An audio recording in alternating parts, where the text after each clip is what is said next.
There's always something that needs a little fixing on Farpoint Farms. Hey guys, it's Eric, owner of Farpoint Farms, right here in the beautiful mountains of North Carolina. Today it is time to introduce you to the next restoration project here at Farpoint Restorations, and let's do it right now. And here it is. This is a 1974 Volkswagen Super Beetle. I love these Super Beetles. A lot of people don't particularly care for the super part of the Super Beetle, but I feel like they are a vastly superior car to the original Beetle while still keeping all the character and charm of the original. This is my winter project. I'm so excited to have been able to get this car home. And in another video, I will tell you a very cool story about this particular car, about its previous owner, and about the history that brought this thing to me. But now let's take the camera off. Let's do a walk around. I have just got this thing off the trailer. It's over here behind me. And I want to show you, what we're up against, because we're up against quite a bit. Now I'm considering keeping this one as a driver. In fact, I'm considering it pretty hard right now just because the story that comes with it. I'd like to honor its original owner. But I understand also that, we have to make money. I've decided to keep the Rabbit truck, and it's been 3 years now, give or take. So it may be that I have to fix this up and sell it, but we'll see. We'll see. A lot of times a car will let you know whether it wants to stay with you or not. Let me get the camera off the tripod and we'll do a walk around, and I'll show you a very dirty, very old, but very cool Super Beetle. Well, here it is. This is the 1974 Super Beetle, and we're going to do a walk around on it right now. It is literally right off of the dolly. Got it backed into the yard here about an hour and a half ago. And I wanted to show it off before we started cleaning or doing anything, just to show you what's still out there when it comes to 47-year-old cars, 46-year-old cars. Pretty wild, isn't it? This one clearly was loved for a lot of its life, and then left, like so many of them are, sitting, waiting for somebody else to come across them and give them the love they need to get back on the road. So this is the original yellow. I don't know how many times it's been repainted, but I can tell you that that hood is a different shade of yellow. It looks like it's been painted differently, and it has some corrosion on it, or whatever you call it, like sun fade. But I have a feeling I'll be able to buff a lot of that out. Of course, it does have that, that cancer that occurs right here on a lot of these cars, but it's not bad. It's not all the way through. A little hard with the sunlight, but you can see that there. It's actually just really light, so that's a good sign. And wheels, ancient wheels, definitely need to be replaced, but all of them held air for the trip, which was kind of a question if it would make it. Running boards are there, a little rusty on the other side. This side's not too bad, so maybe I'll just replace one of those before I move on. I guess this is interesting. The original mirror broke off, and they replaced it with just a different mirror that's bolted into the door. Not what I would have done, but I guess it worked. Looks like maybe those window seals in the back have been replaced. These look awfully clean for such an old car, but on the back here, you can see pretty much all original. Again, I think this fender here has been replaced, slightly different color, but not terrible damage. Some of the bottom skirting is a little dented up, but nothing terrible, and the rubber bump strip here is a little bit rough. The taillights, yeah, they're kind of faded here. This one's got a lot of sun cracking on it, so they'll probably need to be replaced or at least polished a lot. I don't think that one can come back from the dead, but maybe the other side will. One cool thing, it did have all 4 hubcaps. That was nice. And this side's about the same. A little less rust in that area there, but a little more rust in that area there, so not terrible, but definitely something that needs to be addressed, or at least slowed down some. Along the front here, it's a little hard to see because of the shade, but there's some rust through right on that fender there, or that running board, so we'll probably have to fix that. Now, this being a later model, it is a Super Beetle. I love the Super Beetles so much more than the regular ones, and I know I'm probably unique in that aspect, but I like the better dash, I like the better windshield, and I like the better ride. But the Supers had some issues. The bushings would get kind of wonky with age, so I'll be tearing all that down and replacing all the front end bushings, putting new struts and stuff in there, and we'll go through that and make sure that it's just right. And around here in the front, it's pretty much the same story. Different color fenders, so again, like this car has probably had a few fender benders. The original owner was quite elderly when he passed, so I'm sure maybe he had some incidents with curbs. So let me go ahead and we'll pop the hood, and then I'll pop the engine bay, and we'll take a look at those before moving to the inside. Thankfully the cable still works in the glove box to release this. And the hood struts are pretty good. And I was really surprised to see that it's not bad. You know, yeah, there's a little bit of nesting, but I guess they didn't put a lot of trash in here, so it didn't get a chance to get really nasty. So I was really happy to see that. The cancer up here, not bad at all. Original plate still on it. You know, the seal needs to be replaced clearly, but I don't see a lot of water intrusion getting in here. Now there's no spare tire, but I have a couple of spares that I can use. Brake reservoir over there still has the plating on for the speedometer and heater box and everything. Those hoses look like they've been worked on, and they're in good shape. But also, like, no body damage on the inside where the struts are. The last one I fixed up had significant damage on that area there, so I'm really happy that that's going. So, it's gonna vacuum all that out, obviously, but it even has the original jack. So, really pleased to find that. Let's walk around the back and take a look at the engine. Now again, this car's been sitting since late 2015, so the engine is probably going to need some work.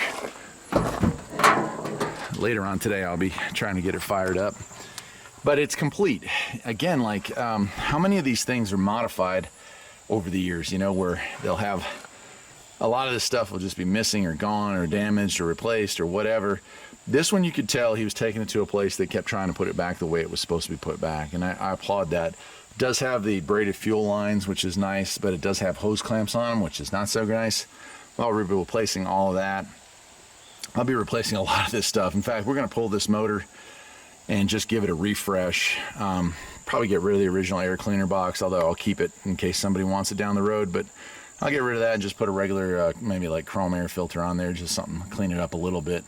And I'm going to probably put some other stuff in here while I do it. But seals need to be replaced. The engine bay seal is completely missing. I'm not sure about the back one, but this one here is gone.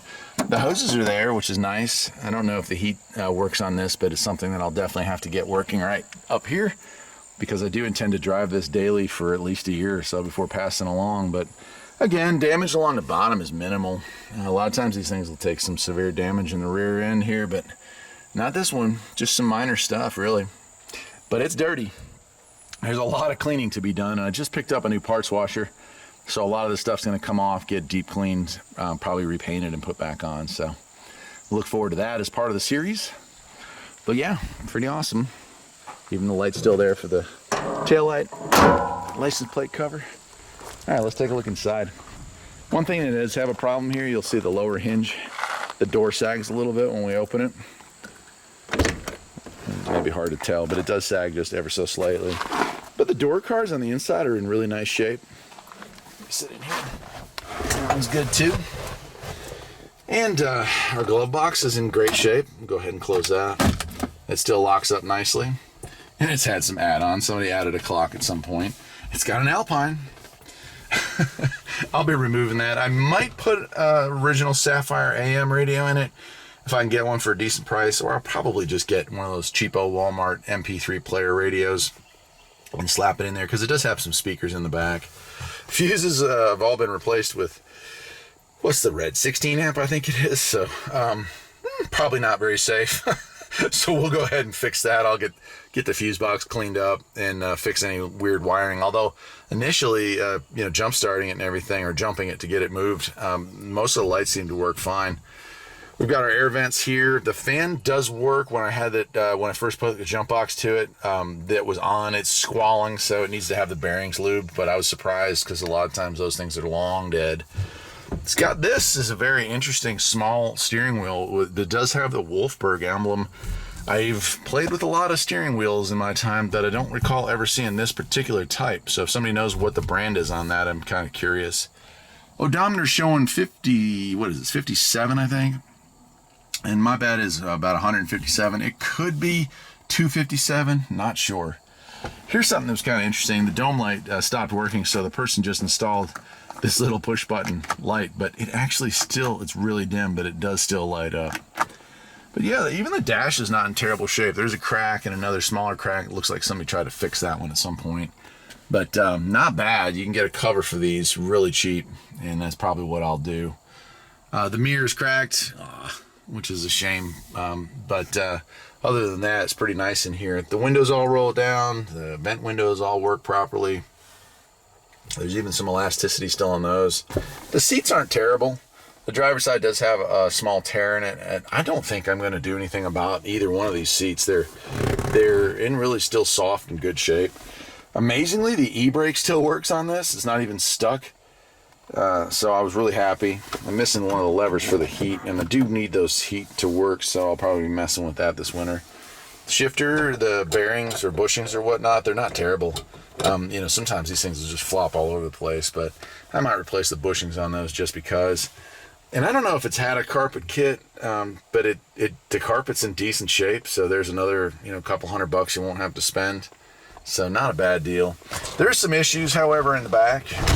Turn this around here, and you can see. So the headliner is torn to pieces and then just missing. And I guess it was probably somebody getting in there to see if they could fix the leak that was going on inside. With that rust through. So they probably tore that out.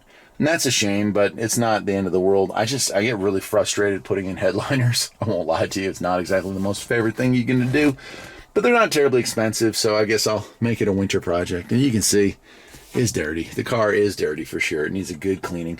And there's some stuff in the back. I'll poke through the rear window and you'll see it came with kind of a weird assortment of goodies. But the rear seat's in great shape. The really cool part was that sometime around 2012, the car had floor pans replaced in it, and there were records on that. The battery box area has a small rust hole about the size of maybe a dollar bill, but the metal around it is like flawless, and they didn't paint it or undercoat it. I'm going to definitely be doing both, but I was really surprised to see that it had new floor pans in it, and for the price that I paid for it, it was a really good deal. So there it is, my friends. Let me hop out.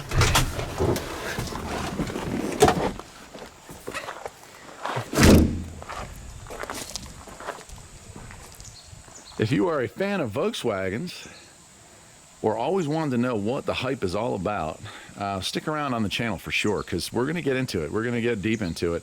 While I'm not going to do a ton with the body, I'm going to do what I have to do to the body. And we're not going to take the body off the frame, that's for sure. But we'll probably pull the motor and do some work there. We're definitely going to be doing a lot of cleaning, a lot of polishing, and a lot of repairing.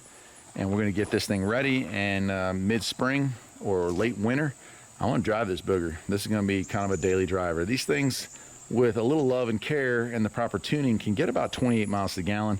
So even in the modern era, this is a pretty fuel-efficient vehicle. And certainly in its time, it was the king on the road as far as fuel efficiency goes. But I hope you'll stick around for this whole series, which is going to be a lot more in-depth than the series that I did on the old Rabbit truck back there, just because this channel is kind of just automotive related, period. So I'll be able to dig a little deeper. So if you're into that sort of stuff, stick around. We'll do some welding, we'll do some painting, we'll do some sanding, we'll do some, maybe we'll do some Bondo, I don't know. And we're certainly going to do some horse trading because I need to get some parts for this thing. And we will get it on the road. Till next time, my friends, take care.